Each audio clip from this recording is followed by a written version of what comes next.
Our guest right now is Dr. Timothy Tennent, president of Asbury Theological Seminary.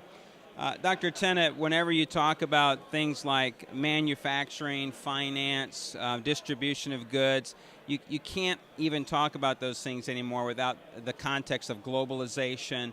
And so maybe you could speak to us just for a little bit about the changing face of ministry and in this context of globalization and what that looks like for education at Asbury. Yeah, Asbury, like most ministries, has to think about the world global platform. So we are actually seeing Asbury as not just simply serving a region of the country or even the country, but the world. So that involves, in our case, setting up extensive global partnerships with other schools, like-minded Wesleyan schools around the world. We have partnerships in Nairobi, one in Lagos, Nigeria, North India, in Costa Rica, and Hong Kong, and in the Philippines. And so these are helping us to exchange classes, students. We've had 5 of our classes now taught overseas, and our faculty will now teach one of their 6 courses per year we taught in one of our sister schools. And then we'll be bringing faculty from these schools over to teach intensives at Asbury. So the result will be our students will have a lot more appreciation, exposure to the global church, and more equipped for ministry in today's context. I've had the privilege of going to Asbury Seminary, 1993 grad, and the Wesleyan Church has had a long history with Asbury Seminary. Here's the question, why does Asbury need the Wesleyan Church, and why does the Wesleyan Church need Asbury?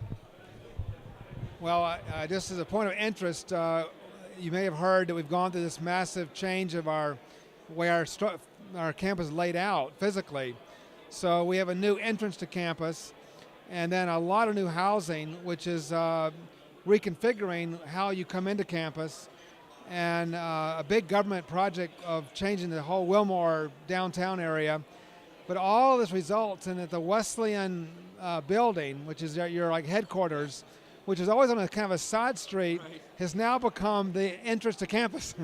So I tell people that the Wesleyan Church has somehow not managed to become the most important location. You got the prime real estate, didn't know it, But seriously, Asbury, of course, is here to serve the church. There's not that many schools that remain, A, faithful to the gospel, but B, are particularly focused on the Wesleyan tradition. So if you're in a Reformed tradition, you could go to Calvin or Gordon Conwell or to, Reformed Seminary or many others. But if you really want an evangelical Wesleyan education, then Asbury really is the flagship seminary for that. So I think that especially the doctrine of sanctification, prevenient grace, you're not going to hear that really taught in places outside of the Asbury world. So we think Asbury can provide an ongoing way of serving the Wesleyan Church. In terms of how we need the Wesleyans, I think that the Wesleyans, one of the jokes at Asbury actually about the Wesleyans is whenever a professor is lecturing on something related to particular Wesleyan doctrines like prevenient grace or sanctification and so forth, he'll often say, now, I know the Wesleyans don't need this explanation, but for the United Methodists that are here, and he'll explain it, because a lot of United Methodists, of course, grew up, never heard a word of these doctrines. So in some ways, the Wesleyans have been a nice student presence that has been actually used to catechize our student body on basic doctrines like holiness and sanctification. A lot of encouraging things tonight you shared with us here. So I'm going to kind of throw you a softball. Of all the things that are going on, what's one thing you would single out that really encourages you right now about Asbury? Well, probably the greatest thing is just the students we see coming to us. I always feel like the greatest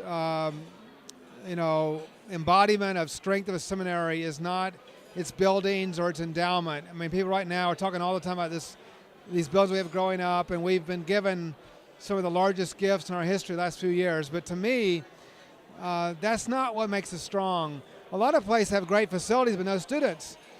But the fact that we have hundreds of students coming to us every year, new students who are wanting to learn and grow, And seeing them in chapel, I mean, just in the last few weeks, I looked out over chapel, and I noticed that if you're not in chapel at Asbury by the end of the first hymn, you can't find a place to sit.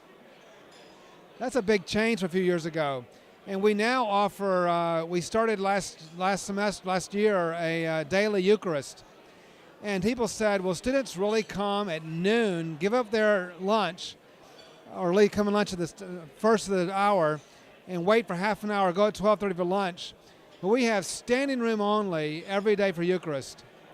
And it's been unbelievable. And so to me, I look at those students, their faces, their desire to be trained. That's the greatest, that's what makes me excited about Asbury. Well, Dr. Tennent, thank you for taking time out of a very busy schedule. You've been gracious to give us this time. Again, Tony Casey with the Technology Show, and this interview has been brought to you by Southern Wesleyan University. Check them out at swu.edu.